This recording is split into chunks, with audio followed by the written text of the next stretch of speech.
The last topic of this chapter is basically simultaneous equilibrium.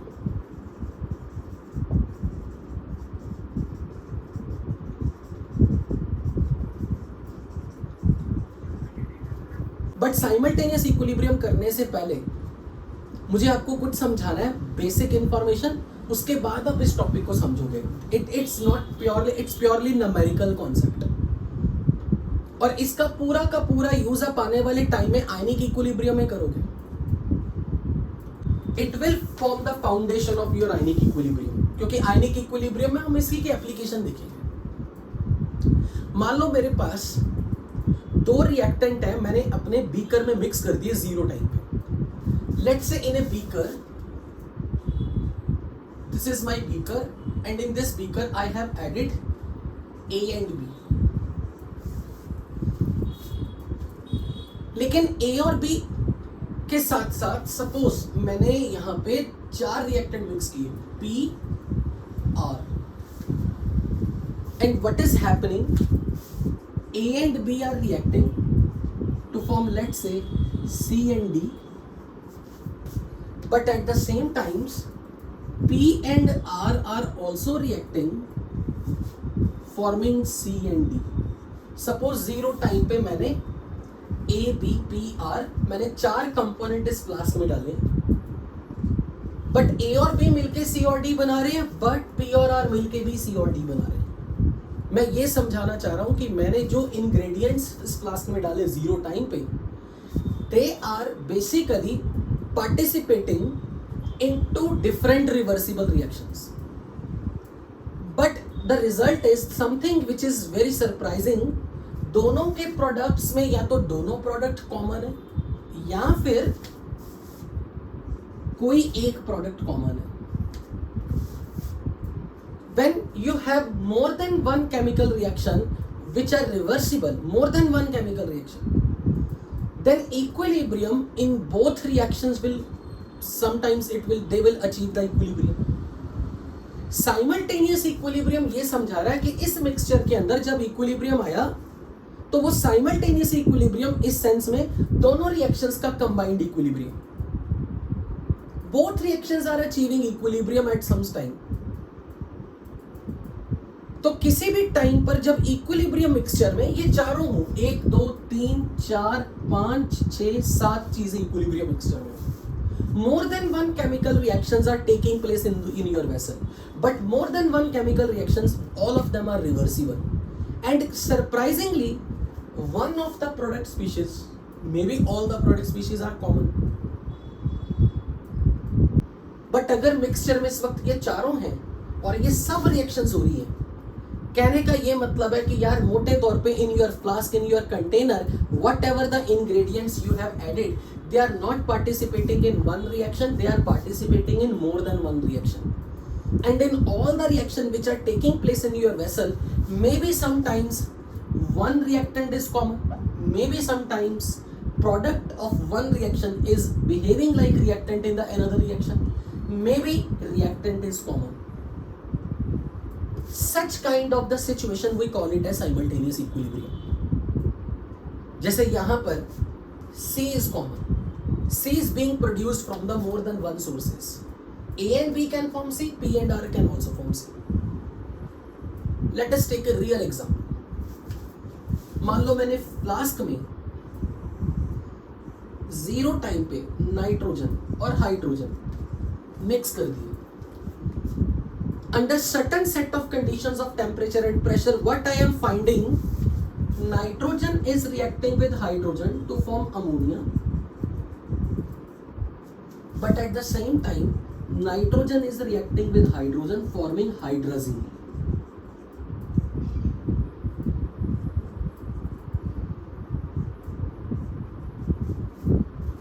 So your reactants are not only participating in one reaction, they are participating in more than one reaction, and surprisingly both reactants are common in the both reactions.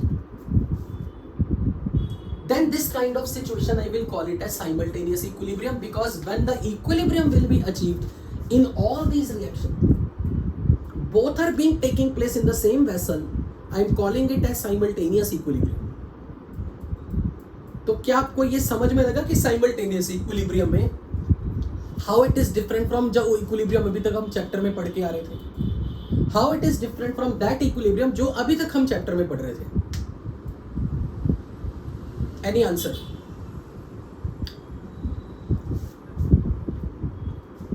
क्या difference था जो अभी तक हम chapter में पढ़ रहे थे और अब जो हम पढ़ने वाले उसमें क्या डिफरेंस है, क्या नया है? आपके बार मोर देन वन रिएक्शंस होंगे और मोर देन वन रिएक्शन में भी क्या होगा, something will be common, something will be common in the reaction. Maybe some reactant is common, maybe some product is common, maybe some species which is product in one reaction playing the role of reactant in another reaction. तो इस तरह का कुछ मिला जुला equilibrium mixture we study in the heading of simultaneous equilibrium. Is that clear? Any query up to here? मैं ये चीज एक्सप्लेन नहीं कर रहा हूं जीरो टाइम पर अगर ये डाला तो इक्विलिब्रियम के समय पर कौन कौन कितना बना था, वो अभी नहीं मैंने पढ़ाया, वो एग्जैक्टली मुझे पढ़ाना है. बट अभी तक की इंट्रोडक्शन क्लियर है कि साइमल्टेनियस इक्विलिब्रियम में आप क्या चीज फेस करने वाले हो. ओके, सी और सी ए और बी से भी बन रहा है, पी और आर से भी बन रहा है, बोथ प्रोडक्ट्स आर सेम. ऐसा पॉसिबल है? फॉर एग्जाम्पल मीथेन का कंबशन भी CO2 वाटर बनाता है और अगर मैं इथेन का कंबशन ले लूं ये भी CO2 वाटर बनाता है. क्यों नहीं पॉसिबल?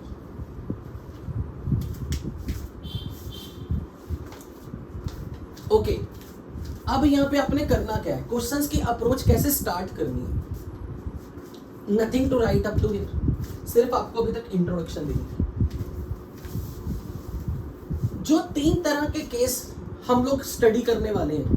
पहला case, suppose when one product is common. तो मैंने बीकर के अंदर ए और बी के इनिशियली मैंने ए मोल्स और ए मोल्स ऐड किए और बी के लेट से मैंने बी मोल्स से स्टार्ट किया.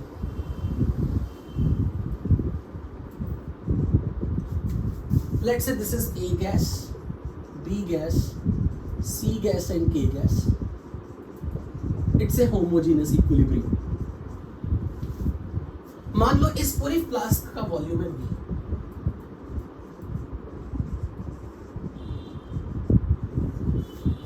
अब मैंने जीरो इंस्टेंट पे इनिशियली A के A मोल्स ऐड किए थे और इसके जीरो इंस्टेंट पे मैंने बी और बी मोल्स ऐड किए.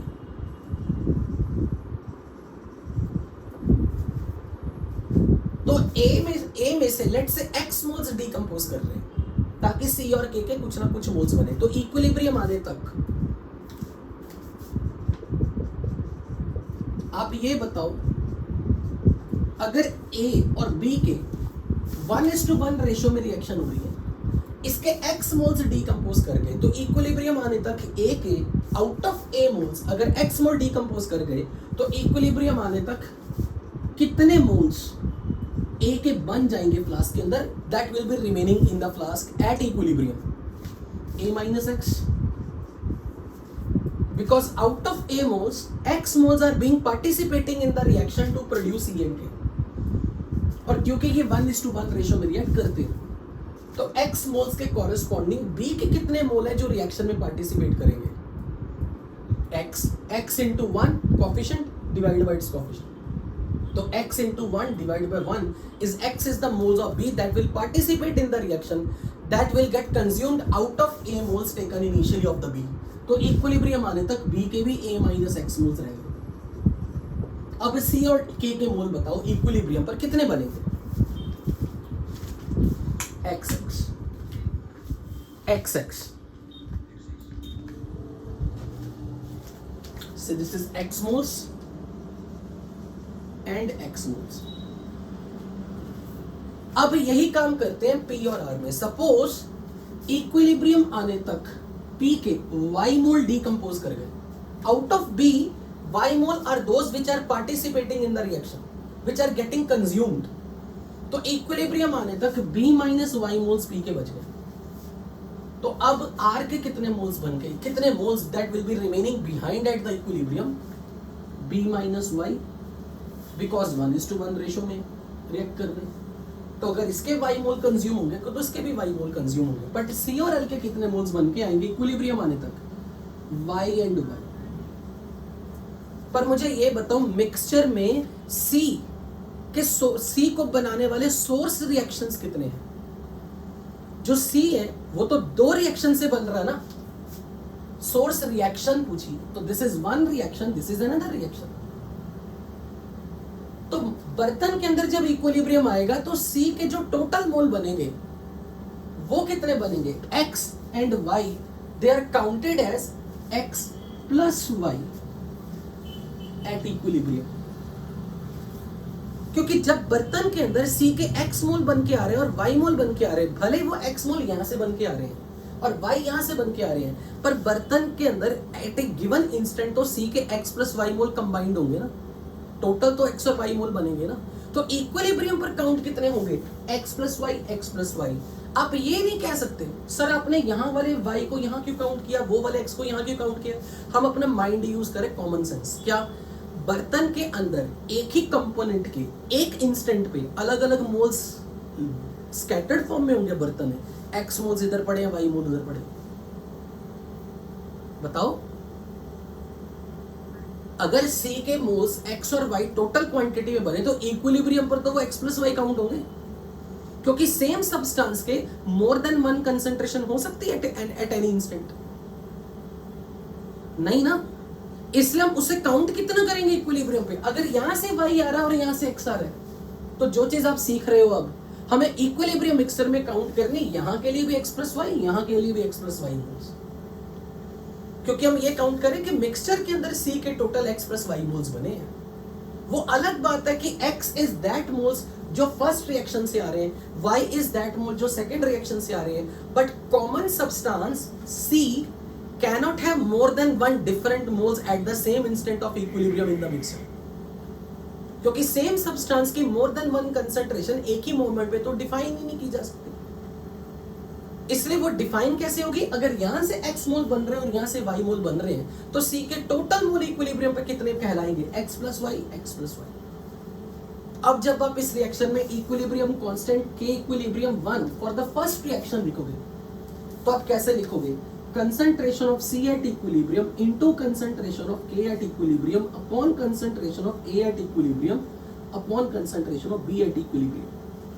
concentration कैसे लिखते हैं, मोल्स बाय वॉल्यूम. वॉल्यूम किसका लेना, फ्लास्क का वॉल्यूम लेना. तो मैं क्या लिखूंगा, C की concentration इज C के मोल्स पर कितने, X plus Y by V. Moles divide by volume is the concentration. K की concentration क्या नोट करोगे, X by V. क्योंकि K का तो ओनली 1 सोर्स है फर्स्ट रिएक्शन, तो K के तो X मोल्स ही बन के आ रहे हैं in the volume of the flask which is V. X moles per unit volume is the concentration of potassium upon A की कंसंट्रेशन आप क्या पुट करोगे, A minus X by V into B minus X by V. अब बिल्कुल इसी तरीके से आप खुद डिफाइन करो, how will you right second equilibrium constant corresponding to second reaction. कहां पर, ओ सॉरी A माइनस एक्स होगा, हाँ A माइनस एक्स. तो अब यहां पर क्या आएगा, concentration of C at equilibrium into concentration of L at equilibrium upon concentration of P at equilibrium upon concentration of Q at equilibrium. Put the value, moles by volume. C के कितने moles count करो equilibrium पे, Y या X plus Y. C के लिए X plus Y by V. L के लिए Y by V. और इनके लिए P और Q के लिए B minus Y upon B minus Y. क्योंकि P और Q के B माइनस Y मोल्स है. हाँ जी, किसी स्टूडेंट ने कुछ पूछा,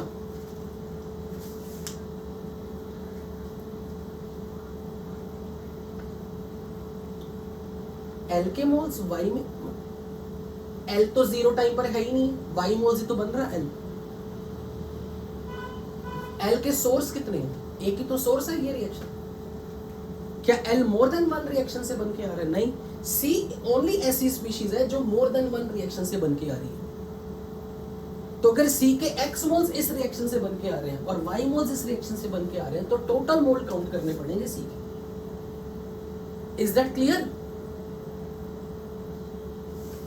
तो ये केस बहुत इजी है। जब भी कभी आपके पास मोर देन वन रिएक्शंस हो बट कॉमन प्रोडक्ट स्पीशीज हो, तो प्रोडक्ट स्पीशीज के जितने मोल एक रिएक्शन से आ रहे हैं और जितने मोल दूसरी रिएक्शन से आ रहे हैं, कंबाइंड मोल्स आप काउंट करोगे इक्विलिब्रियम मिक्सचर में, क्योंकि इक्विलिब्रियम मिक्सचर में तो उसके टोटल क्वांटिटी ज्यादा हो जाएगी। हाँ भाई आर्यन क्या पूछना?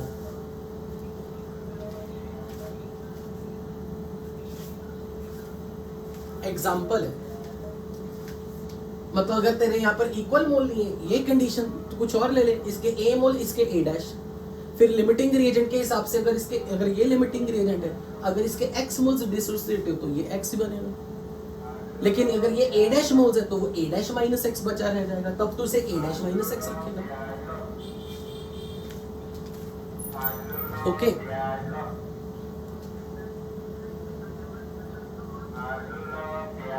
कैसे कैसे कंजर्वेशन ऑफ मास वायलेट हो रहा है?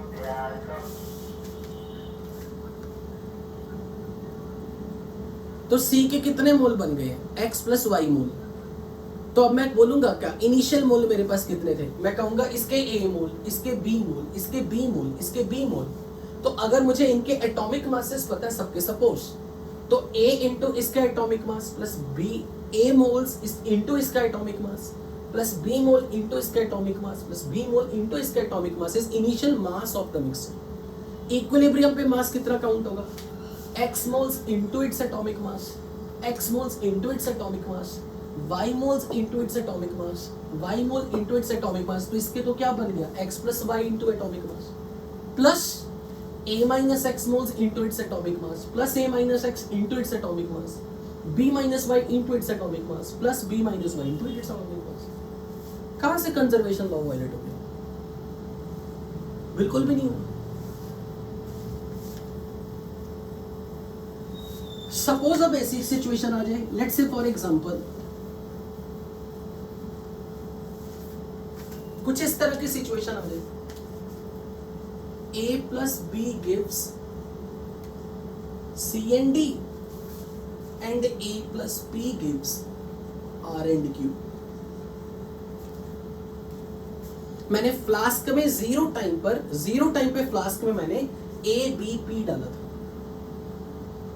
फ्लास्क में मैंने जीरो इंस्टेंट पर ए के सपोज ए मोल्स ऐड किए जीरो टाइम पे,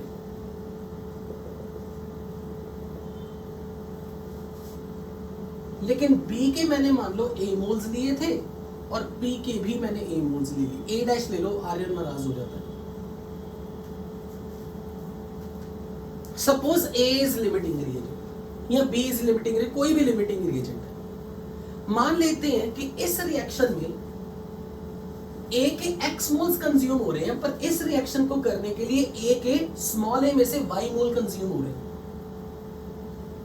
मतलब ए मोल्स में से X moles are used to form C and out of small A moles Y moles are used to produce R. तो अब मुझे ये बताओ बी सी डी के कितने कितने मोल इक्विलिब्रियम पे? इफ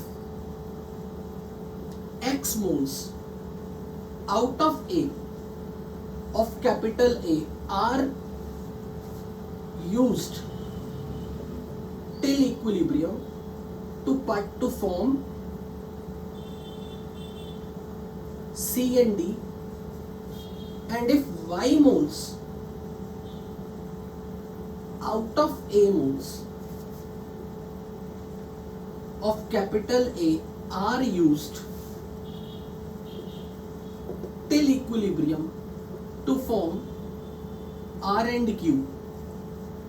तो क्या आप ये कैलकुलेशन ऐसे नहीं करते? जब इक्विलिब्रियम आया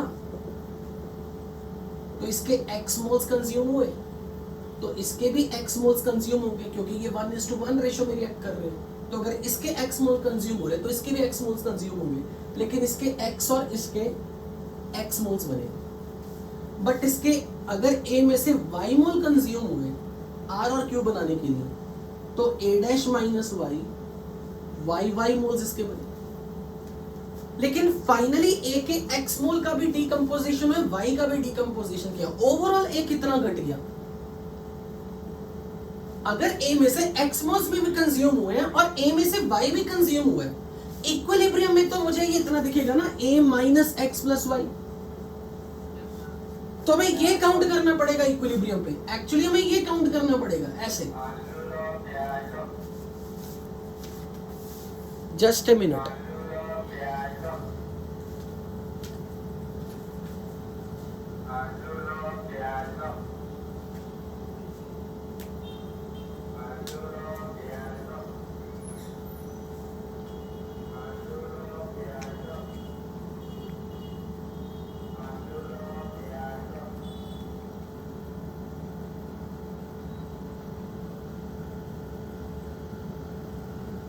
हाँ जी, आवाज आ रही है ना?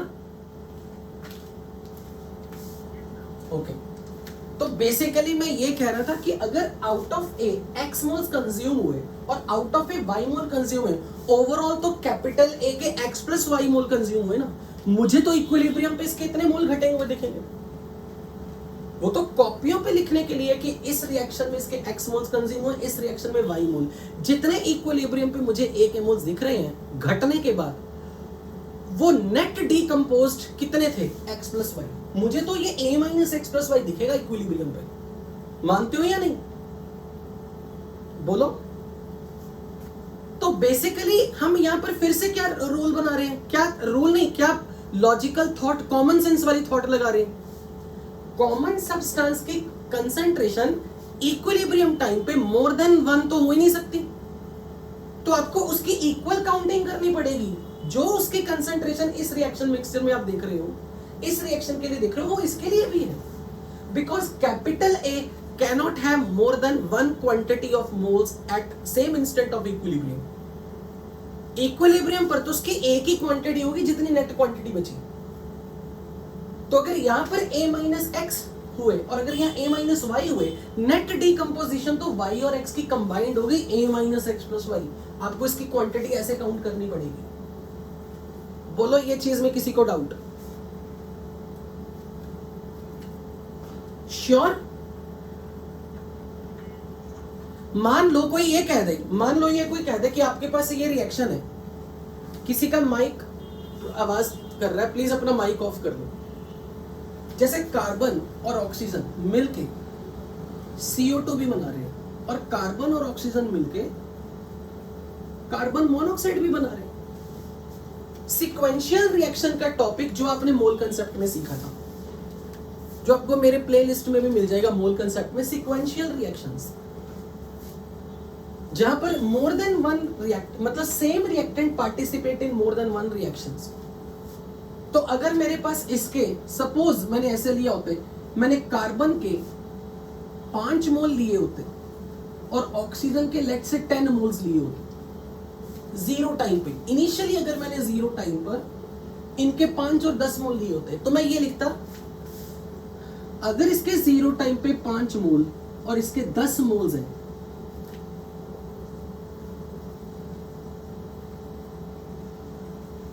तो अगर इक्विलिब्रियम आने तक सपोज कार्बन के 5 में से x मोल्स कंज्यूम हुए और इक्विलिब्रियम आने तक कार्बन मोनोऑक्साइड बनाते वक्त इसके 5 में से y मोल का डीकंपोजिशन हुआ, तो इसके हिसाब से बता सकते हो O2 कितना कंज्यूम हुआ होता।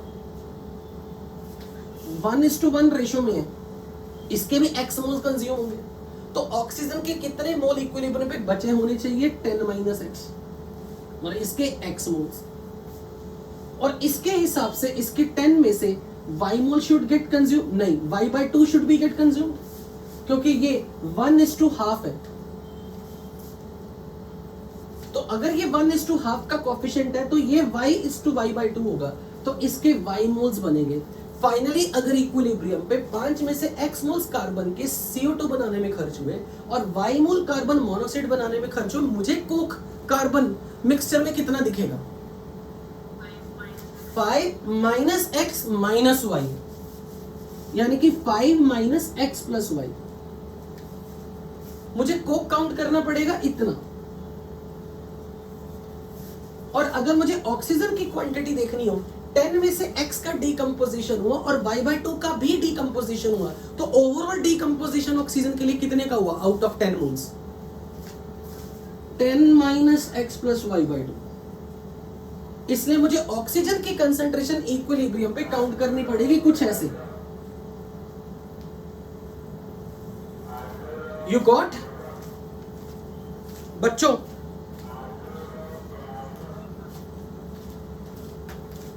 अब मान लो इस तरह का क्वेश्चन आता, suppose carbon plus O2 gives carbon monoxide, लेकिन carbon monoxide is reacting with O2 to form CO2।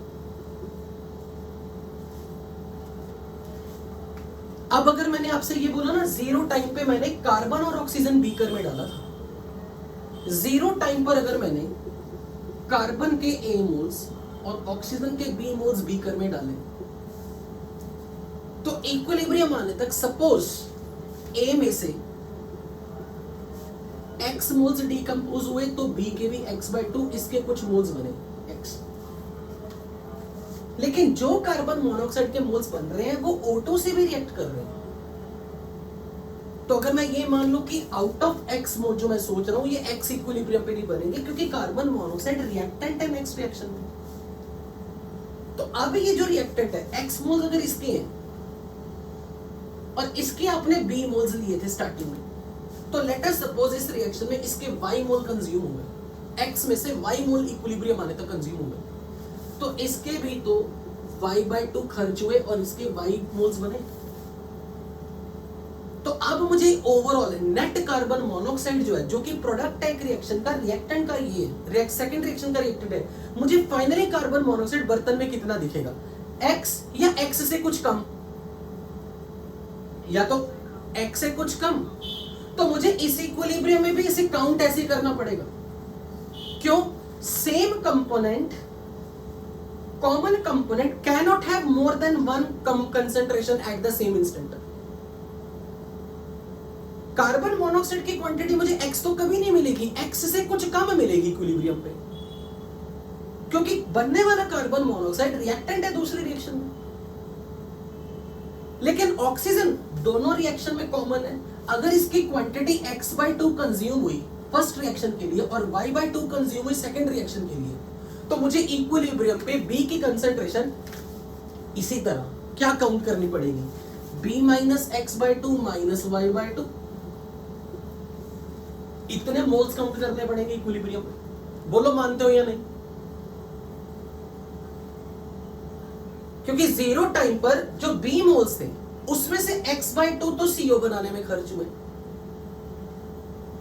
लेकिन B माइनस x/2 अकेला रिएक्टेंट नहीं है इस रिएक्शन में, वो तो कार्बन डाइऑक्साइड भी बना रहे हैं। फाइनली तो मुझे जो B की क्वांटिटी है वो B माइनस x/2 से भी कुछ कम मिलेगी। मानते हो या नहीं? सो फाइनली जब मुझे कार्बन मोनोऑक्साइड की कैलकुलेशन करनी होगी, जितने मोल मैं यहां से सोच रहा हूं उतने नहीं मिलेंगे, मुझे इक्विलिब्रियम पे उसके कुछ कम मिलेंगे। तो आपको इसकी कॉमन सब्सटेंस की कंसंट्रेशन इक्वल काउंट करनी है हर स्टेप में, चाहे वो फर्स्ट स्टेप हो या second step. Is that clear to everybody?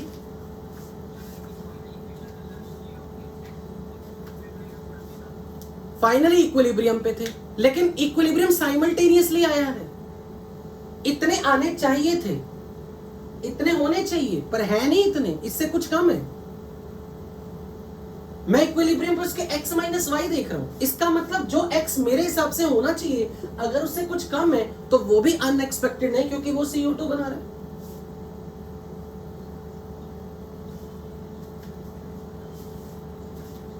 No no no no no, the moment पहली बार CO बनना शुरू हो गया, साथ के साथ ये रिएक्शन शुरू हो गया। और जैसे ही CO बनना शुरू हुआ वो इक्विलिब्रियम टाइम नहीं था, क्योंकि 0 टाइम पर ही, अगर 0 के बाद इमीडिएटली नेक्स्ट मोमेंट पे अगर कार्बन मोनोऑक्साइड आई है उस समय कार्बन मोनोऑक्साइड की मात्रा बहुत कम है। कार्बन मोनोऑक्साइड को फॉरवर्ड रिएक्शन में तक ले जाने के लिए, और जब ये पर्टिकुलरली जब सेकंड रिएक्शन में इक्विलिब्रियम लाना है, तब तक कार्बन मोनोऑक्साइड की एक definite quantity is required to make its Q equal to K। अगर इसके लिए इनिशियली X भले जितना हो, O2 जितना भी है, पर CO2 तो जीरो है, और जिस समय पर CO2 जीरो है, इस रिएक्शन का Q तो जीरो है। अब इस रिएक्शन का Q K बना ही नहीं। जिस समय दोनों रिएक्शन का Q अपने अपने K के बराबर होगा, हम उस इंस्टेंट की बात यहां लिख रहे हैं। समझ में आई ये बात? सो फाइनली जब दोनों रिएक्शन इक्विलिब्रियम तक आएंगे, हम ये मान रहे कि अगर इक्विलिब्रियम आने तक इसके X में से Y मोल डिकम्पोज हो चुके हैं। क्यों X नहीं मान सकते? क्योंकि अब X अकेले तब होते जब अकेला ये प्योर ओनली वन स्पीशीज होता इन्वॉल्व इन वन रिएक्शन। इसलिए कार्बन मोनोऑक्साइड की जो क्वांटिटी इक्विलिब्रियम पे बचेगी वो X नहीं होगी, X से कुछ कम होगी, क्योंकि उसने ये रिएक्शन में भी हिस्सा लिया। इज दैट क्लियर बच्चों?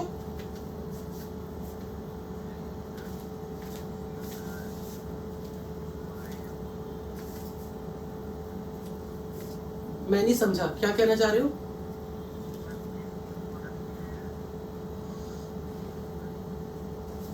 यार ये था, ये सिचुएशन थी, फाइनली इक्विलिब्रियम पे ये है। अब तेरे पास कार्बन मोनोऑक्साइड X है या X माइनस वाई बचा? फाइनली कितना बचा?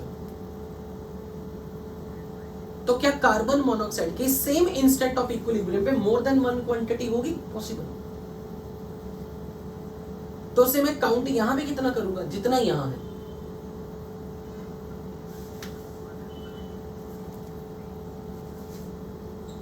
X इनिशियल नहीं है, तो ऐसे ना समझ, ऐसा नहीं है पहले ये रिएक्शन इक्विलिब्रियम पे आई, बाद में ये रिएक्शन इक्विलिब्रियम पे आई।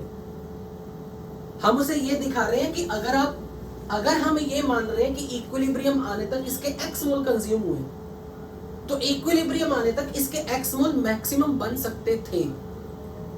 पर क्योंकि कार्बन मोनोऑक्साइड इस रिएक्शन में रिएक्टेंट है, तो फाइनली इक्विलिब्रियम पे ये X नहीं मिलेगा, X से कुछ कम मिलेगा। कितना कम मिलेगा मुझे नहीं पता, मैंने ये मान लिया कि ये X में से Y कम मिलेगा। अगर ये Y कम मिल रहा है, तो इसका मतलब कि कार्बन मोनोऑक्साइड फाइनली मिक्सचर में अगर X माइनस वाई है, तो मुझे यहां भी उसको X माइनस वाई काउंट करना पड़ेगा। ये नहीं है पहले X बना, X बनने के बाद Y टूटा। वो तो जैसे कार्बन मोनोऑक्साइड सीधा तो नहीं X डिकम्पोज करेगा, X तक आने में भी तो कुछ टाइम लगेगा। अगर पांच में से 2 मोल घट गए, तो क्या उसी इंस्टेंट पे जिस समय इमीडिएटली सारे 5 में से 2 मोल घट गए? यहां का टाइम डिफरेंस है। बीच वाले इंस्टेंट्स पर अगर ये 0 मोमेंट पे और ये 2 मिनट्स पे है, विद इन 0 to 2 मिनट, जब ये X अभी तक पूरा बना भी नहीं था, तब से कार्बन मोनोऑक्साइड से CO2 बननी शुरू हो गई हुई थी। पर जब इक्विलिब्रियम फाइनली आया, तब तक फाइनली जो तो 2 मोल सोच रहा है वो 2 मोल नहीं थे, वो एक्चुअली में 1 मोल था, यानी कि 2 में से 1 भी डिकम्पोज हो चुका था। समझ आई या नहीं? ओके।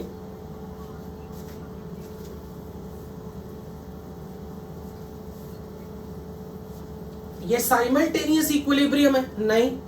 तो ये जरूर कह सकता है, वेरी गुड क्वेश्चन जिसने भी पूछा, कि सर अगर ये ना हो रही होती ना रिएक्शन, तो ये क्वांटिटी X थी, पर अब जब तूने बोल दिया कि CO जो है, CO साथ के साथ रिएक्शन में यूज हो रहा है, तो CO के घटने से ये रिएक्शन फॉरवर्ड में जाएगी। वो जो काउंट हो गया ना, फॉरवर्ड में जाएगी, नया इक्विलिब्रियम आएगा।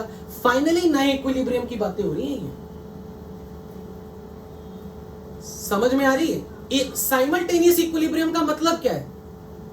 साइमल्टेनियस इक्विलिब्रियम का मतलब both equilibrium are achieved at the same time.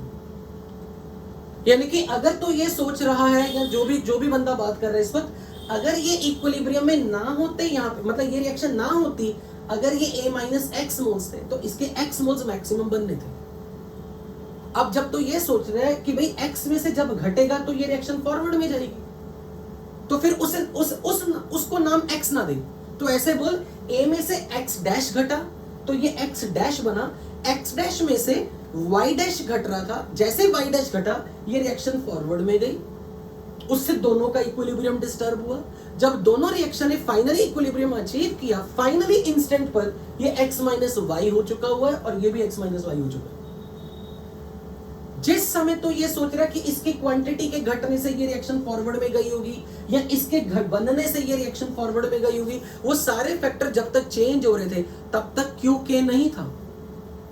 जब तक दोनों रिएक्शन का क्यू के बन चुका है, उस समय हम ये डिफाइन करें कि ये एक्स है, ये वाई है। समझ में आया बेटा जिसने भी ये पूछा था? You got your answer sure? Okay, तो अब हम इसके रियल एग्जांपल्स लेते हैं न्यूमेरिकल में। मैंने 3 तरह के डिफरेंट केसेस आपके सामने रखते हैं। जिस तरह के क्वेश्चंस आप शीट में देखो, ये आपकी असाइनमेंट्स में इन्हीं पर मिलते जुलते क्वेश्चंस होंगे। Now I am going to teach you with a proper example. Let's have a look on the question.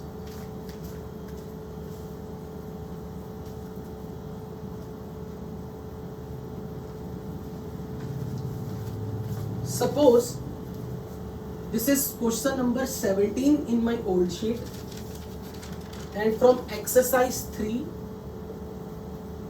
part 2 previous years JEE mains में ये सवाल पूछा गया 2019 में।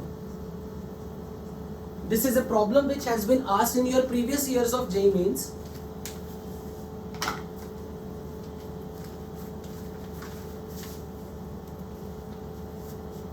Two reactions are mentioned in the question. A decomposes to form B and D, B and C, and D decomposes to form C and D. Means अब आपको यहां पर दिख रहा होगा कि 2 रिएक्शंस हो रही हैं एक बर्तन के अंदर जिनमें कॉमन सब्सटेंस C है। तो ये साइमल्टेनियस इक्विलिब्रियम की बात होगी क्योंकि एक ही वेसल में both reactions are taking place simultaneously. When the common equilibrium will be achieved in the both, what will happen? Now what is given to you? Kp1 is X and Kp2 is Y. This is given to you. For both reaction, Kp's are given to you.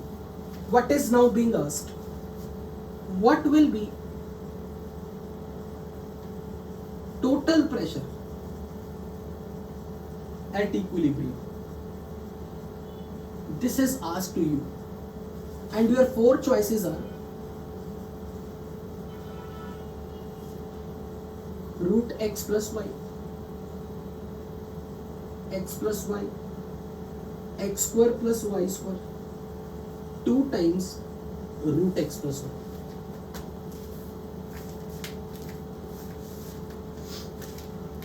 अब जब बात Kp की हो रही है और total pressure पूछा है तो मैं सब कुछ ही प्रेशर के टर्म्स में ले चलता हूं.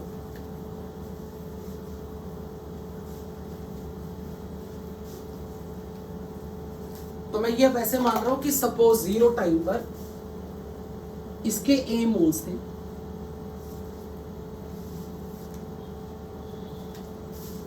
अब अगर बातें टोटल प्रेशर की हो रही हैं तो इसका मतलब x और y नंबर के यूनिट्स प्रेशर वाले हैं, यानी कि x एंड y है डायमेंशंस ऑफ प्रेशर. तो मैं ये मान लेता हूं 0 टाइम पर A मोल्स थे तो A में से अल्फा मोल्स डिसोसिएट हुए इक्विलिब्रियम लाने के लिए और यहां पर इसके अल्फा मोल्स और इसके अल्फा मोल्स बने. और अगर इसके 0 टाइम पर मैंने B मोल्स लिए थे तो इक्विलिब्रियम तक आने के लिए सपोज B में से बीटा मोल्स डीकंपोज हो गए तो मुझे बताओ इनके कितने कितने मोल्स बनेंगे. बीटा बीटा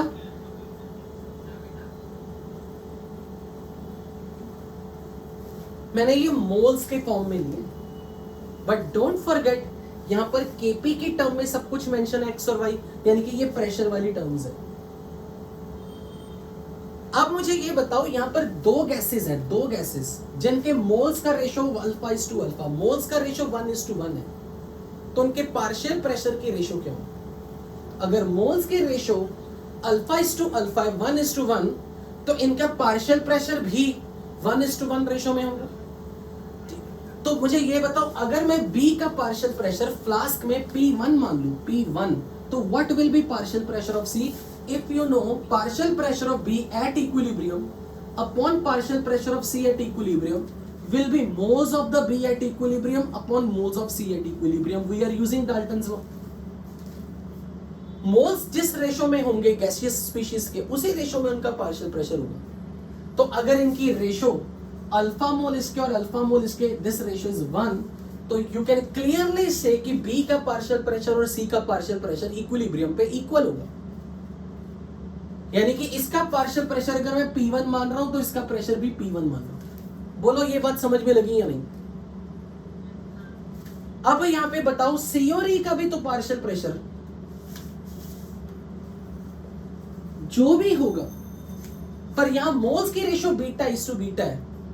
तो पार्शियल प्रेशर के रेशो अगर बीटा इज टू बीटा है, मोल्स की ratio, moles are equal, what will be their partial pressure? Don't interrupt me, let me finish. कितने कितने होंगे? इक्वल होंगे. तो मैं ये मान रहा हूं कि यहां पर P2 प्रेशर और इसका P2 प्रेशर है, पर मुझे इक्विलिब्रियम पे, क्योंकि बी के मोल्स अल्फा और बीटा बन रहे हैं, दो सोर्सेज हैं, सी बनने के सोर्स मोर देन 1 है. तो सी के लिए अगर अल्फा मोल्स के कॉरेस्पॉन्डिंग प्रेशर P1 है और बीटा मोल्स के कॉरेस्पॉन्डिंग पार्शियल प्रेशर P2, तो नेट फ्लास्क में मुझे सी के total mole alpha plus beta count करने पड़ेंगे. तो अल्फा प्लस बीटा के कॉरेस्पॉन्डिंग पार्शियल प्रेशर कितना काउंट करना पड़ेगा? P1 plus P2. So finally equilibrium पर मैं मानूंगा कि इसका partial pressure P1 plus P2 है. अब वो गर्ल स्टूडेंट बोले जिसको मैंने बीच में रोक दिया था,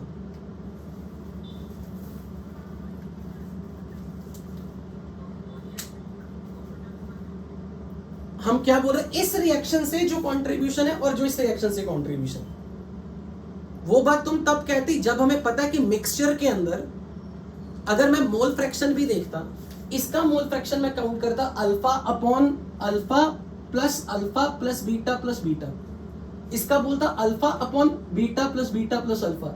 इस रिएक्शन से तो वो इक्वल रेशो पे आ रहे हैं ना. मैं तो ये काउंट कर रहा हूं कि इस रिएक्शन से कितना आ रहा है. इस रिएक्शन से तो 1:1 रेशो में आ रहे हैं ना. तो अगर ये भी 1:1 रेशो में आ रहे हैं, तो फाइनली सिस्टम के अंदर जो प्रेशर बनेगा वो तो अल्फा प्लस बीटा मोल्स के कारण होगा ना, सी का. Is that clear to you? अब हम KP1 की इक्वेशन लिख लेते हैं. KP1 आप कैसे डिफाइन करोगे? Partial pressure of B at equilibrium into partial pressure of C at equilibrium.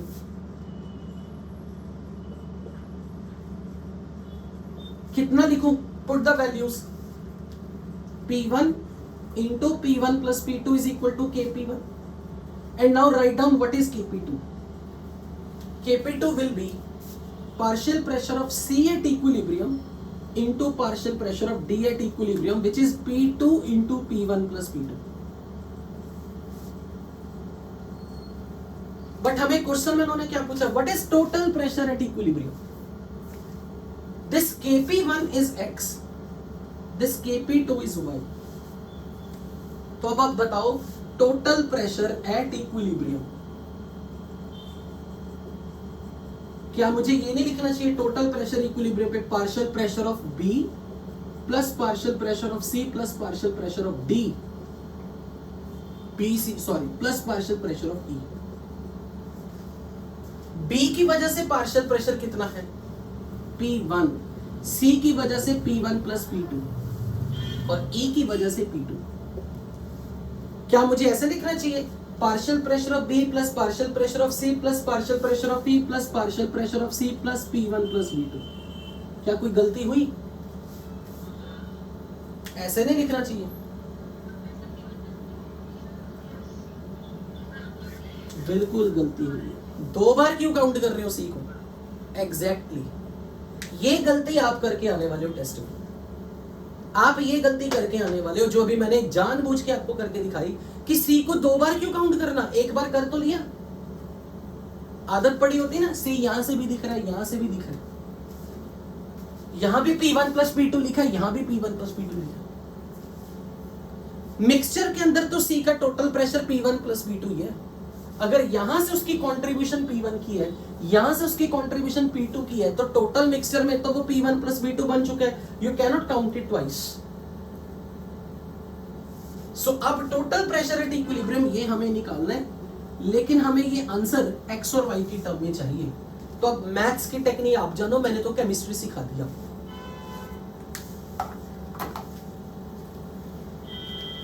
कैसे लिखूंगा मैं इस वैल्यू को? This is nothing but 2 times P1 plus P2. तो अगर किसी तरह P1 प्लस P2 की वैल्यू यहां से मिल जाए, क्या मैं ये लिख सकता हूं? If I add both, x plus y can be written as P1 plus P2 का whole square. If I add this equation number 1 and equation number 2, can you check is it true or false? Adding 1 and 2. बनेगा ना if you add the both. तो यहां से आपको x plus y का square root is coming to be the value of P1 plus P2. लेकिन आपसे क्या पूछा है? Total pressure at equilibrium, which is 2 times P1 plus P2. So finally answer will be D option. Is this clear?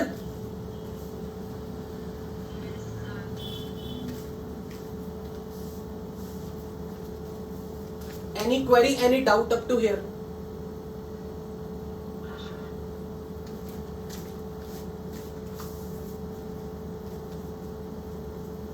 किसी का mic on है, please अपना mic off कर लो.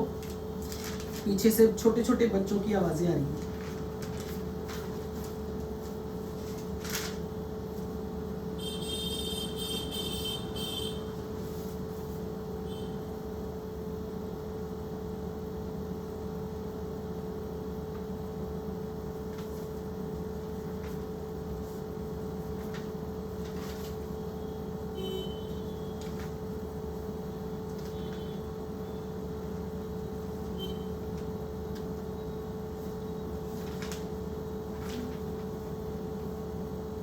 Noted? Okay. Now one question you will try.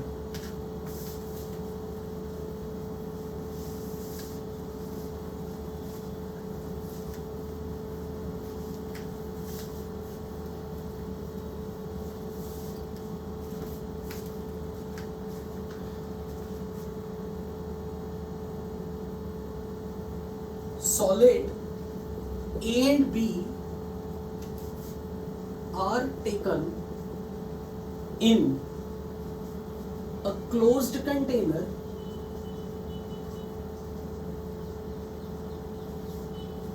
at a certain temperature.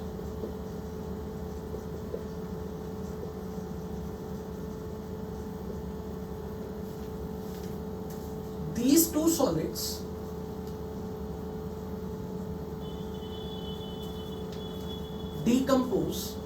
decomposes and following equilibria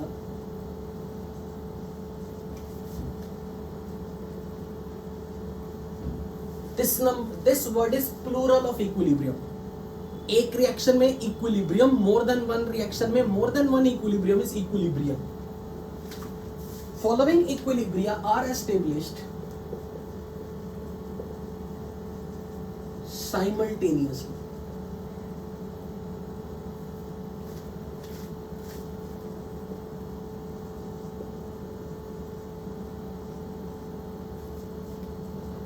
These reactions are given to you.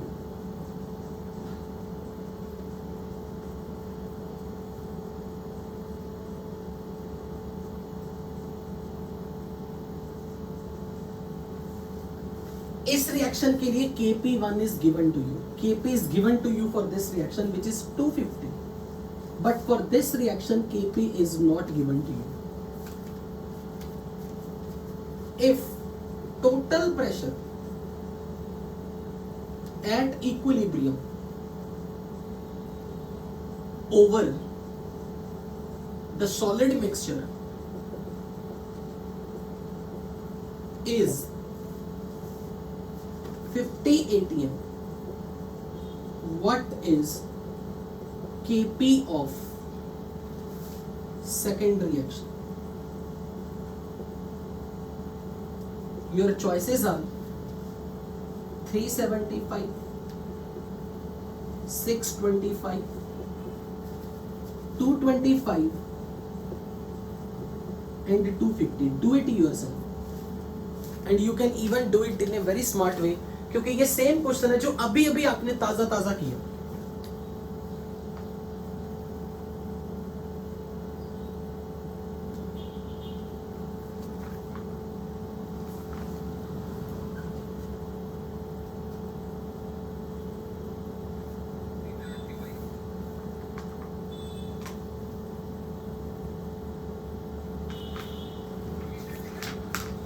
Okay.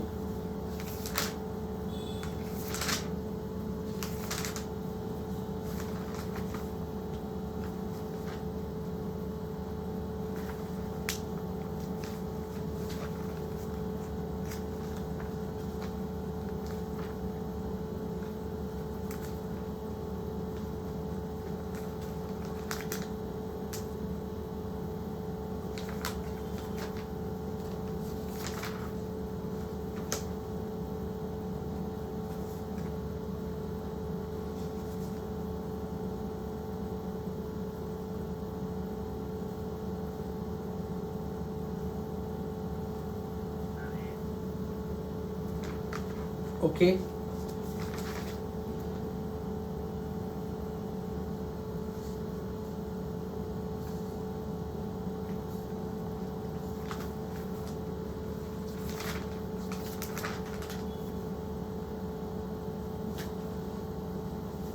Okay, सो बहुत simple question था. शायद मुझे लगता है आपने ये क्वेश्चन जो अभी रिसेंटली किया था ये यूज किया होगा. फंडा, total pressure is square root of 2 times Kp1 plus Kp2. शायद आपने ये क्वेश्चन यूज किया. और जब आपको टोटल प्रेशर क्वेश्चन में 50 गिवन है तो ये 2 times square root of 250 plus इसका Kpx मान लो, यहीं से आंसर मिल जाएगा. Am I right? किसी ने डायरेक्ट यही किया था? मैं आपको ये बता दूं, आप ये नहीं मानोगे कि ये यूनिवर्सल फॉर्मूला साइमल्टेनियस इक्विलिब्रियम की प्रॉब्लम सॉल्व करने का. ये सिर्फ तब तक वैलिड है जब स्पेसिफिकली एक सॉलिड से 2 गैसेस मिले, दूसरे सॉलिड से 2 गैसेस मिले, 2 सॉलिड और उनमें एक प्रोडक्ट गैस कॉमन हो, सिर्फ तभी यूज करना है ऐसे. अदरवाइज लॉजिकल अप्रोच लगा के क्वेश्चन सॉल्व करना है जैसे हम प्रॉपरली करेंगे. मुझे टेक्निकली क्वेश्चन हमेशा ऐसे करना है. अब मैं मान के चल रहा हूं कि आपको पता है कि इनके मोल्स 1:1 रेशो में बनेंगे, तो इनका पार्शियल प्रेशर जो फर्स्ट रिएक्शन से आएगा इसका P1 एटमॉस्फेयर होगा, इसका P1 एटमॉस्फेयर. इक्विलिब्रियम आने तक इन दोनों का पार्शियल प्रेशर P1 होगा, एज्यूमिंग क्योंकि इनके मोल्स इक्वल बन रहे हैं 1:1 रेशो में. तो अगर इसके A में से X मोल्स डिकम्पोज कर गए तो इसके भी X मोल्स बनेंगे, इसके भी X मोल्स बनेंगे. फिर आप कहोगे इक्विलिब्रियम मिक्सचर में क्योंकि फर्स्ट रिएक्शन से इनके मोल्स 1:1 रेशो से बन के आएंगे तो इनका पार्शियल प्रेशर भी जो डेवलप होगा वो इक्वली होगा. और अगर इसके A में से Y मोल डिकम्पोज करके इसके Y मोल्स और इसके Y मोल्स बनेंगे तो रिएक्शन मिक्सचर में जो इस रिएक्शन से जो Y और Z के मोल्स आ रहे हैं वो 1:1 रेशो में आ रहे हैं. तो इनका पार्शियल प्रेशर भी जो होगा Y मोल्स के कॉरेस्पॉन्डिंग इन दोनों का partial pressure let it be P2 और P2 होगा. और अब आप कहोगे क्योंकि Y 2 सोर्सेस से बन रहा है तो Y के कारण total partial pressure finally equilibrium mixture में काउंट करना पड़ेगा P1 प्लस P2.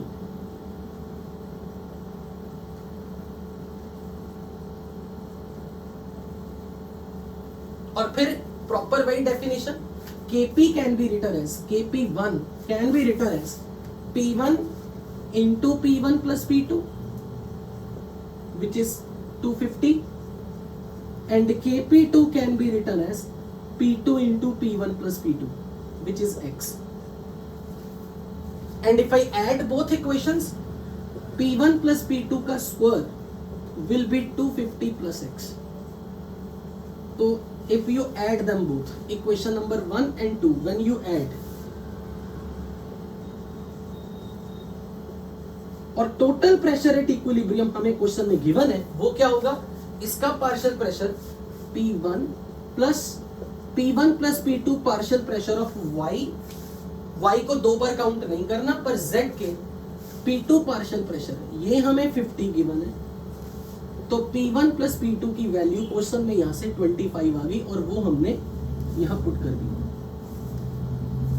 तो इस वैल्यू को पुट करके हमने इस इक्वेशन को यूज किया। बट आई रिकमेंड कि अगर आप ये फॉर्मूला ध्यान में रख सकते हो तो अपनी कॉपी में ये नोट करो कि ये तभी वैलिड है जब आपके पास ओनली 2 रिएक्शंस हैं, दोनों में रिएक्टेंट सॉलिड है और प्रोडक्ट में गैसेस बन रही हैं और कॉमन गैस है, एक गैस कॉमन है।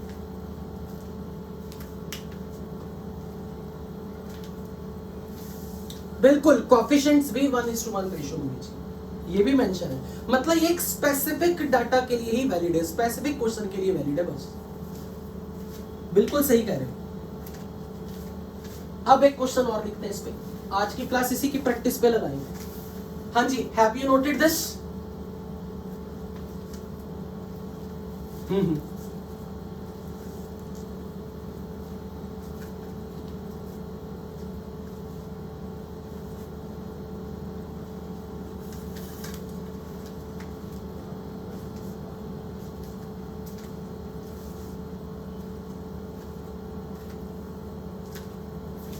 Can I erase?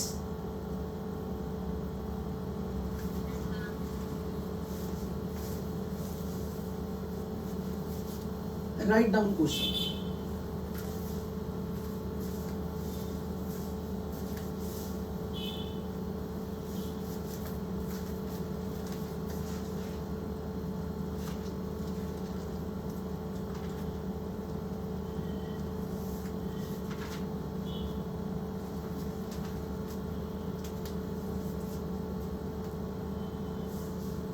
When NO gas and NO2 gas are mixed, following equilibrium,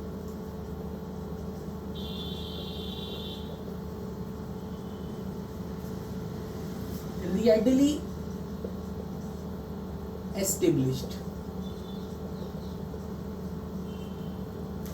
What is given to you? 2NO2. NO2 molecules are undergoing dimer formation to form N2O4, whose Kp is given to you 6.818 inverse, and NO plus NO2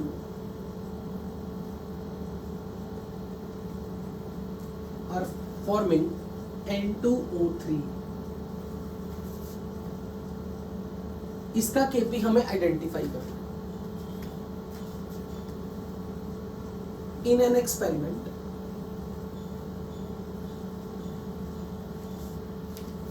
when NO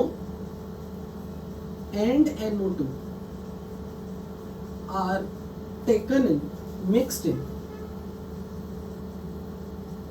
1:2 ratio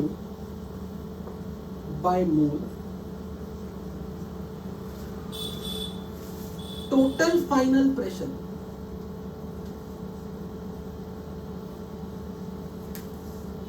was 5.0518 and partial pressure at equilibrium is 1.718. What is to identify? Calculate. A part. What is partial pressure of NO at equilibrium? B. Unknown Kp.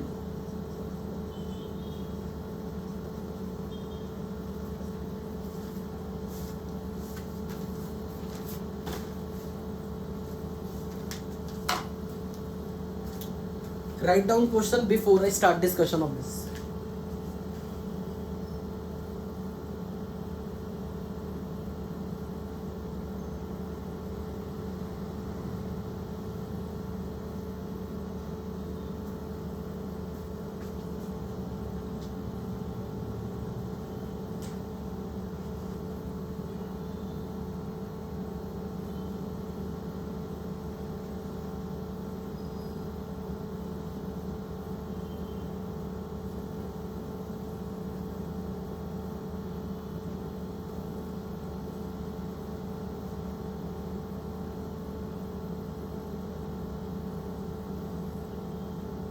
Noted?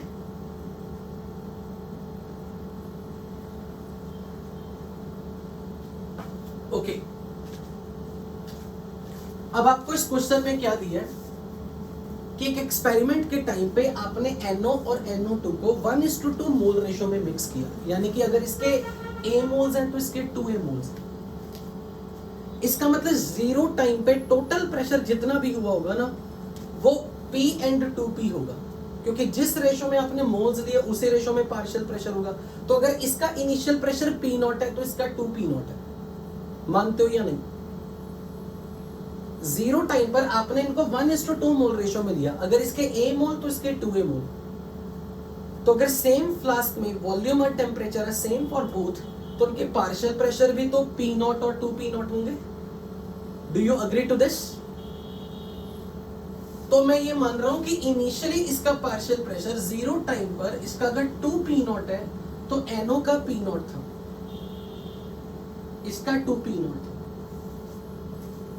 मान लेते हैं कि अब जब reaction हुई इसके 2P0 में से, मान लो इसके P0 में से स्मॉल p डिकम्पोज हुआ, तो इसका कितना डिकम्पोज हुआ होगा? इसका 2P0 माइनस P, और मान लेते हैं इसका 2P0 में से P0 डैश डिकम्पोज हुआ, तो फाइनली इसका कितना पार्शियल प्रेशर बनेगा? P0 डैश, मैं P डैश मान रहा हूं, P डैश। और इसका कितना बना होगा बताओ, अगर इसका partial pressure small p decompose किया और ये 1:1 रेशो में बन रहे P, पर फाइनली NO2 का जो डिकम्पोजिशन हो, ये तो कॉमन सब्सटेंस है ना, कॉमन रिएक्टेंट है, इसका P डैश डिकम्पोजिशन भी हुआ और इसका P डिकम्पोजिशन भी हुआ, तो नेट डिकम्पोजिशन ओ ये 2P होगी ना? नहीं, क्या? एक मिनट, अगर इसका 2P0 में से P डैश डिकम्पोज हुआ, उधर भी तो P डैश बना, P डैश बाय 2, हाँ sorry, P dash by 2, correct, 2:1 का रेशियो, सॉरी। तो क्या मैं NO2 का नेट डिकम्पोजिशन इतना मान लूं?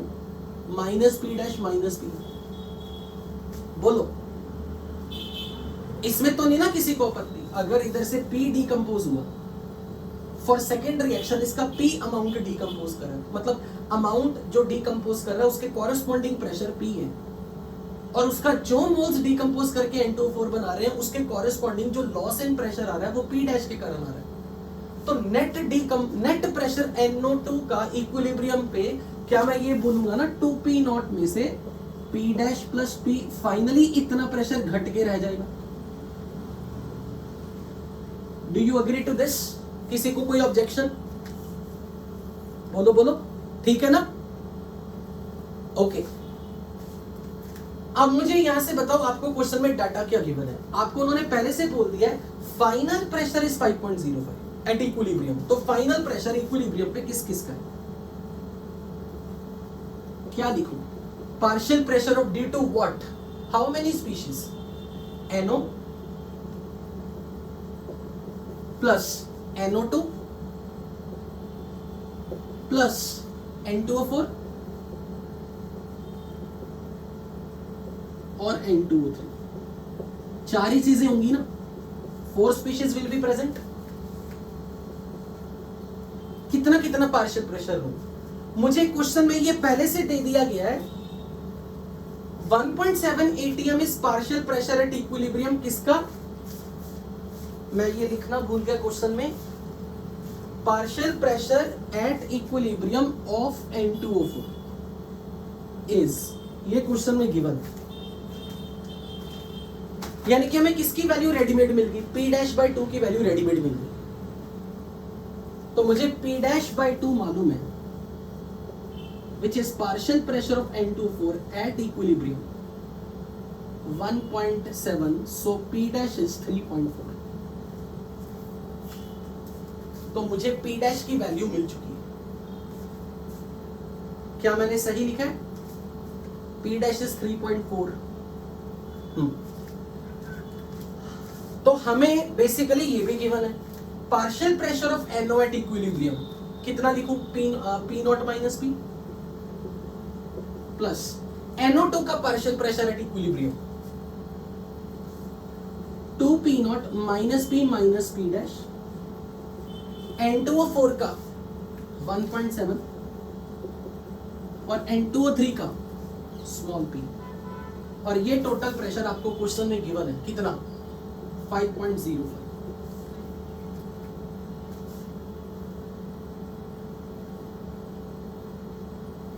क्या कह रही हूं, इसकी वैल्यू रख दें, हाँ मिल जाएगी, ठीक है।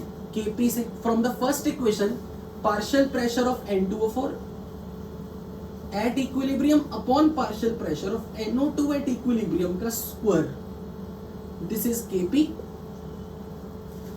और क्योंकि इसका इक्विलिब्रियम का partial pressure P dash by 2 की वैल्यू हमें पहले से गिवन है 1.7, तो putting this value 1.7 upon partial pressure of NO2 का स्क्वायर इज इक्वल टू 6.8। तो यहां से आपको NO2 का पार्शियल प्रेशर एट इक्विलिब्रियम मिल गया, यानी कि आपको इसकी वैल्यू मिल चुकी है 2P0 माइनस P डैश की value partial pressure of NO2 at equilibrium. हाँ जी बताओ कितनी आएगी यहां से बच्चों, 2 या 1/2? 1/2 ना, 1/2। तो अब तो क्वेश्चन खत्म हो गया, P डैश पता है 3.4 और एक ही क्वेश्चन ये पता। अगर मैं इसमें ये वैल्यू पुट कर दूं भाई, इसकी वैल्यू मैं ये रख रहा हूं 1/2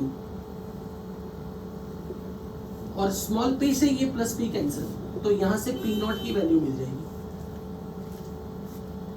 और अगर आपको P0 पता है, P डैश पता है, तो यहां से स्मॉल p भी मिल जाएगा। शायद मुझे लगता है अब आपको सब मिल गया, क्या आप इससे एग्री करते हो?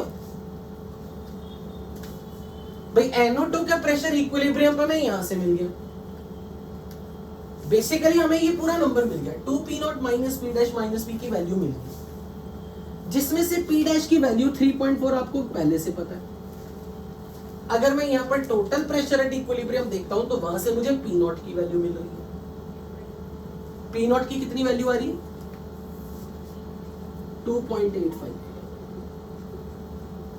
तो now when you know 2.85 into 2, तो यहां से अब आप स्मॉल p की वैल्यू निकालो। एक बार स्मॉल p की वैल्यू मिल गई, फिर आपको NO का पार्शियल प्रेशर एट इक्विलिब्रियम में मिल जाएगा, which is P0 minus P। P0 की वैल्यू उस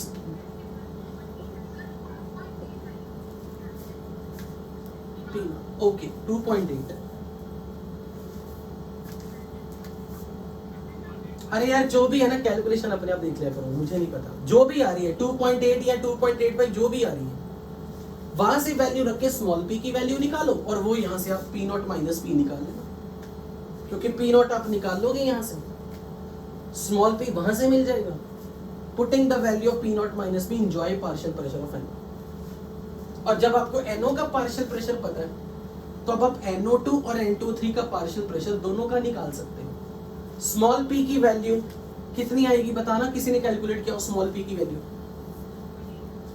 1.8 और NO2 का partial pressure 2P0 minus P, P की वैल्यू यहां से आ रही है, P0 की वैल्यू यहां से आ रही है, तो 2P0 माइनस P 3.8 और P0 माइनस P की वैल्यू 1। तो अब मेरे हिसाब से Kp हर कोई निकाल सकता है। So Kp of unknown reaction will be partial pressure of N2O3 at equilibrium raise to power 1 upon partial pressure of NO at equilibrium raise to power 1 into partial pressure of NO2 at equilibrium raise to power 1 which is equal to 1.8 upon 3.8 into 1। आगे calculation.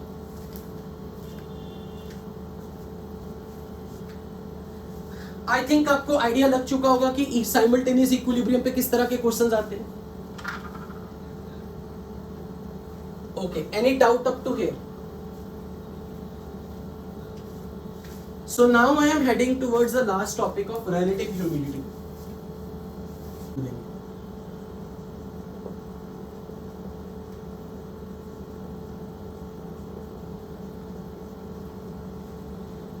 देखो क्या है, मान लो air का temperature है कुछ 25 degree. This is let's say temperature of air at present at a given moment.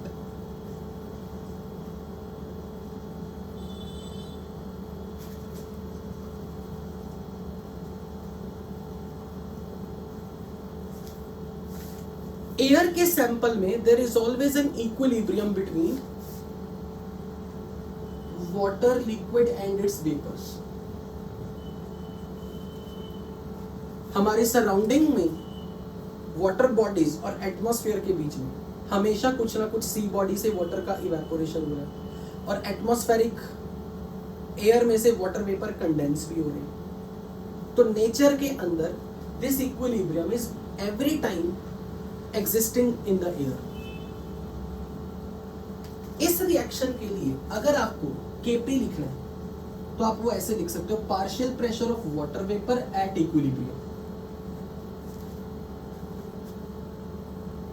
और इस partial pressure of water vapour की वैल्यू इक्विलिब्रियम पे we call it as vapour pressure.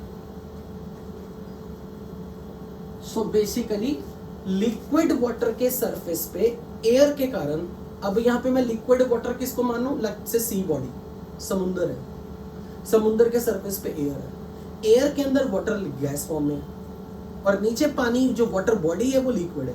तो लिक्विड वाटर बॉडी से water evaporate होके air में जा रहे हैं और एयर से वाटर वेपर्स कंडेंस होके सी बॉडी में आ रहे हैं, वाटर बॉडीज में आ रहे हैं। और फॉरवर्ड रिएक्शन और बैकवर्ड रिएक्शन किसी टाइम पे जाके उनकी rate of evaporation, rate of condensation equal हो गई। तो उस समय मैं बोलूंगा कि उस समय जो भी वैल्यू वाटर वेपर्स के प्रेशर की अबव द सी बॉडी है वो डिफाइन कर रहा है केपी वैल्यू। और केपी क्योंकि प्रेशर के साथ इक्वेट हुआ पड़ा इस वक्त, तो whatever the pressure is of the water vapor is existing above the liquid surface at the time of equilibrium, we call that is vapor pressure. अब ये जो वेपर प्रेशर है क्योंकि वो केपी है, so its value depends only on what? Temperature. मानते हो या नहीं? मान लेते हैं कि जिस समय यहां पे जिस समय इसकी कुछ ना कुछ जो भी वैल्यू होगी वो बता सकती है कि एयर के अंदर मैक्सिमम वाटर वेपर की क्वांटिटी कितनी रह सकती है। एयर के अंदर 25 डिग्री पे ये जो partial pressure of water vapours है इसको आप कैसे लिखोगे, nRT/V।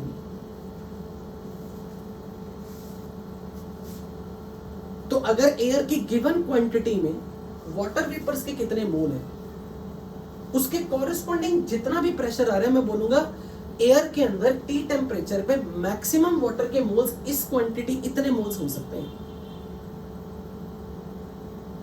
अब एयर के अंदर एट दैट टेम्परेचर अगर वाटर वेपर्स के मोल इस मोल से कम हुए,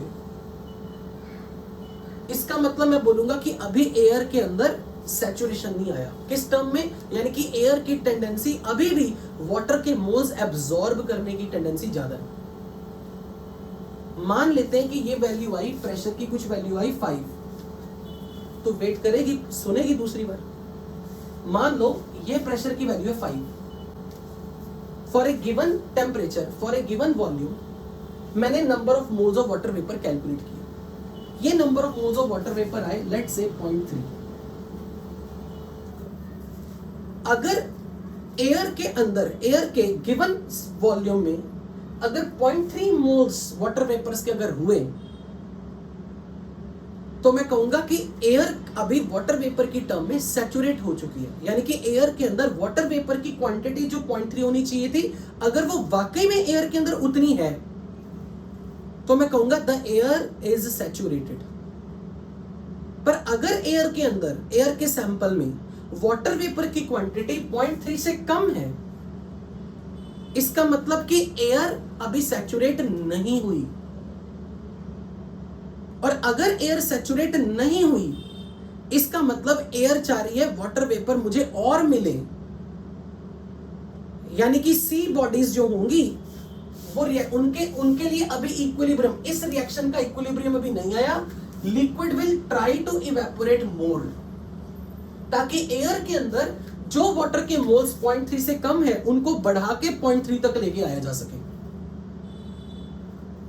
अगर मुझे पता है कि ये मोल्स ऑफ वाटर 0.3 होने चाहिए, अगर मुझे प्रेशर की इस वैल्यू को मेंटेन करना है जो कि किसी टी टेम्परेचर पे केपी की वैल्यू है, और उस उतना प्रेशर बिल्डअप होने के लिए वाटर वेपर के कितने मोल एयर में होने चाहिए, अगर तो एयर में इतने मोल्स वाकई में हुए तो मैं कहूंगा एयर सैचुरेटेड है.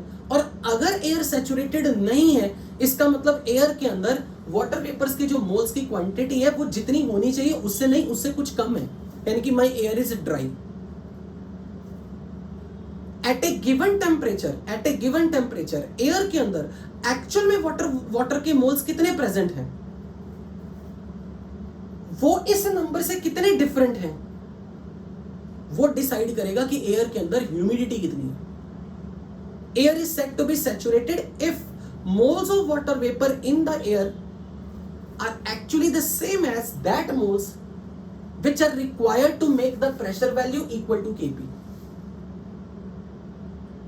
अगर एयर के अंदर वाटर के मोल्स 0.3 से कम हुए, अब मुझे सोच के बताना, अगर एयर के अंदर वाटर वेपर्स के मोल्स की क्वांटिटी 0.3 से कम हुई तो जो प्रेशर की वैल्यू होगी वो भी 5 से कम होगी या ज्यादा होगी. अगर 5 से कम है, 5 नंबर, ये 5 नंबर केपी है, तो अगर एयर के अंदर वाटर के वेपर्स के मोल्स की क्वांटिटी 0.3 से कम हुई तो एयर के अंदर वाटर वेपर्स का जो भी प्रेशर होगा वो 5 से कम होगा या ज्यादा होगा? 5 से कम होगा. अगर वो नंबर 5 से कम है यानी कि अभी वो एयर के लिए क्यूपी है, यानी कि ये इस रिएक्शन का क्यूपी बन गया. जो भी नंबर 5 से कम है, लेट इट बी 3.3, यानी कि अभी ये रिएक्शन इक्विलिब्रियम पे नहीं आई हुई, क्योंकि जिस टाइम पर ये रिएक्शन इक्विलिब्रियम पे आएगी उस समय क्यूपी केपी बन चुका होगा. उस समय एयर के अंदर वाटर के मोल्स की क्वांटिटी उतनी हो चुकी है जितनी केपी को पी के बराबर होने के लिए चाहिए. और अगर एयर के अंदर वाटर वेपर्स के मोल्स की क्वांटिटी 0.3 से कम हुई, इसका मतलब कि अभी इस रिएक्शन के लिए जो क्यूपी नंबर है वो केपी जितना नहीं है, क्योंकि इसका क्यूपी आप लिखोगे कैसे, वो भी तो ऐसे लिखोगे. फर्क इतना, यहां पर आप एक इक्विलिब्रियम का टैग लगा रहे हो, यहां नहीं लगा रहे हो. इन दोनों में से कौन सा नंबर वेरिएबल है? इन दोनों में से कौन सा? ये नंबर वेरिएबल है. अगर एयर के अंदर इतनी क्वांटिटी, अगर एयर के अंदर का partial pressure because of this equilibrium, अगर वाटर वेपर्स के कारण पार्शियल प्रेशर 3.3 है, वो ये बता रहा है कि ये अभी ये रिएक्शन इक्विलिब्रियम पे नहीं आई. उस वक्त एयर के अंदर 3.3 पार्शियल प्रेशर के कॉरेस्पॉन्डिंग जितने भी ये मोल्स होंगे, क्या ये मोल्स 0.3 से ज्यादा होंगे या कम होंगे? यानी कि एयर के अंदर वाटर वेपर्स की क्वांटिटी अपनी मैक्सिमम वैल्यू अचीव कर चुकी है या अभी नहीं किया? नहीं किया. मैं कहूंगा मेरी एयर अभी अनसैचुरेटेड है. और अगर मैं ये रेशो लूं, ये ratio, because this P is proportional to moles, तो मैं इस पी का नाम रख रहा हूं vapour pressure, which is corresponding to maximum moles of water vapour which air can hold. और अगर ये वाला पार्शियल प्रेशर जो कि क्यूपी है, इसको मैं वेपर प्रेशर का नाम नहीं दे रहा, ये नंबर वेरिएबल है, मैं इसका नाम रख रहा हूं पार्शियल प्रेशर. तो partial pressure of water vapours, partial pressure of water vapours upon vapour pressure,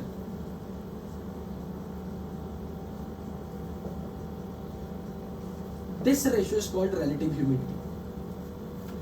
अब मैं ये बोलूंगा ये रेशियो एक्चुअल में क्या बता रही है? Moles of water vapours in the air upon maximum moles of water vapours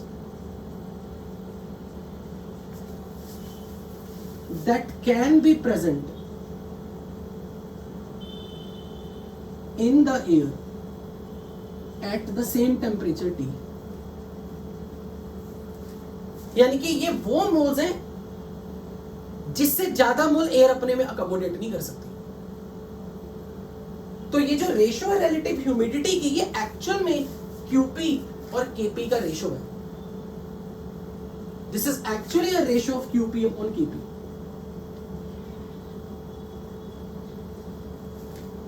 और क्योंकि दिस रेशो मैक्सिमम 1 हो सकती है, मैक्सिमम 1, वो भी उस समय अगर एयर सैचुरेशन पॉइंट पे आ जाएगी, जिस समय ये रिएक्शन इक्विलिब्रियम पे आ जाएगी। जब तक ये रिएक्शन में इक्विलिब्रियम नहीं आया, यहां का जो भी वाटर वेपर का प्रेशर है वो कोई नंबर है, पर उस नंबर के कॉरेस्पॉन्डिंग जितने भी मोल्स ऑफ वाटर वेपर्स चाहिए, वो नंबर अभी मैक्सिमम मोल से कम है। यानी कि एयर के अंदर अभी भी कैपेसिटी है कुछ वाटर वेपर्स खाने की। यानी कि सी बॉडीज से अभी भी ये रिएक्शन फॉरवर्ड में जा रही है, क्योंकि इसका QP KP से कम है। यानी कि एयर के अंदर वाटर वेपर्स बनते जा रहे हैं, क्योंकि नॉर्मली हमारी आसपास की दुनिया में सी बॉडीज हो गई, कोई भी रिवर बेड हो गया, वहां से वाटर इवेपोरेट ही हो गए। जिस समय QP KP के बराबर होगा, यानी कि एयर की ह्यूमिडिटी होगी परफेक्ट 1, मैं बोलूंगा अब एयर मैक्सिमम सैचुरेटेड है in terms of water vapours.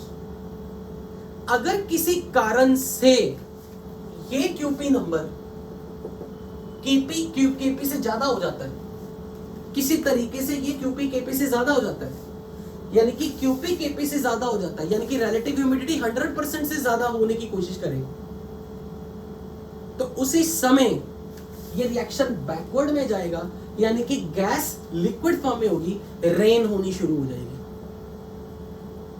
यानी कि जैसे एयर के अंदर वाटर वेपर की क्वांटिटी, अपने वाटर वेपर्स के मोल्स की क्वांटिटी इस नंबर से, ये नंबर जैसे ही 0.3 से ज्यादा होने की कोशिश करता है, तो बरसात होनी शुरू हो जाएगी, क्योंकि रिलेटिव ह्यूमिडिटी 100 से एक्सीड नहीं कर सकती, 100% से एक्सीड नहीं कर सकती, ये रेशो 1 ही रह सकती मैक्सिमम।